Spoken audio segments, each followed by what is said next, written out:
എറണാകുളം എളമക്കരയിൽ നിന്നും 12 വയസ്സുകാരിയെ കണ്ടെത്തിയ ആശ്വാസത്തിലാണ് കേരളം. ഇതോടെ ആശങ്കയുടെ മണിക്കൂറുകൾക്കാണ് വിരാമമായത്. കുട്ടിയെ തിരിച്ചറിഞ്ഞ് വിവരം പോലീസിൽ അറിയിച്ചത് ഒരു യുവാവാണ്. നിർണായക പങ്കുവഹിച്ച ജോർജിനെ നന്ദിയോടെ സ്മരിക്കുകയാണ് ഓരോ മലയാളിയും. ഇന്നലെ രാത്രി 11ഓടെ കാളമുക്കിന് സമീപത്തെ കണ്ടെയ്നർ പാലത്തിൽ വെച്ചാണ് കുട്ടിയെ കണ്ടെത്തിയത്.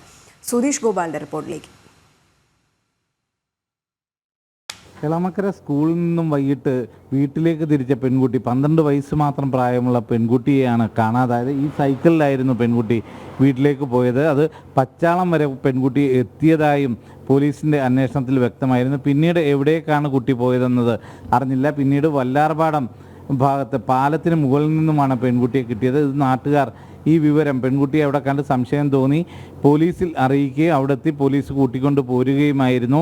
ഇന്ന് സ്കൂളിൽ വെച്ച് മൊബൈൽ ഫോൺ കൊണ്ടുപോയതുമായി ബന്ധപ്പെട്ട് ചില പ്രശ്നങ്ങൾ ഉണ്ടായിരുന്നതായി പറയപ്പെടുന്നുണ്ട്. അത് സംബന്ധിച്ചും സ്ഥിരീകരണങ്ങൾ ഉണ്ടാവേണ്ടതുണ്ട്. എന്തുതന്നെയായാലും പെൺകുട്ടിയെ കണ്ടെത്താൻ പോലീസിൻ്റെ പരിശോധനയിൽ, അന്വേഷണത്തിൽ ഇന്ന് തന്നെ സാധിച്ചു എന്നത് വളരെ ആശ്വാസകരമായ കാര്യമാണ്. അതിനുശേഷം പോലീസ് കണ്ടെത്തി പെൺകുട്ടിയെ സ്റ്റേഷനിലേക്ക് കൊണ്ടുവരികയും അതിനുശേഷം വീട്ടിലേക്ക് വിട്ടയക്കുകയുമാണ് ഇപ്പോൾ ചെയ്തിട്ടുള്ളത്. 12 വയസ്സ് മാത്രം പ്രായമുള്ള പെൺകുട്ടിയായിരുന്നു പോയത്. വടുതല സ്വദേശിനിയാണ്. എന്തുതന്നെയായാലും ഇപ്പോൾ ഈ ആശങ്കക്കും മറ്റ് അഭ്യൂഹങ്ങൾക്കുമെല്ലാം പരിസമാപ്തിയായിരിക്കുന്നു. പെൺകുട്ടിയെ കണ്ടെത്താൻ സാധിച്ചിട്ടുണ്ട്. ഇപ്പോൾ പെൺകുട്ടിയെ രക്ഷിതാക്കൾക്കൊപ്പം വീട്ടിലേക്ക് തന്നെ മടക്കി അയക്കുകയും ചെയ്തിട്ടുണ്ട്.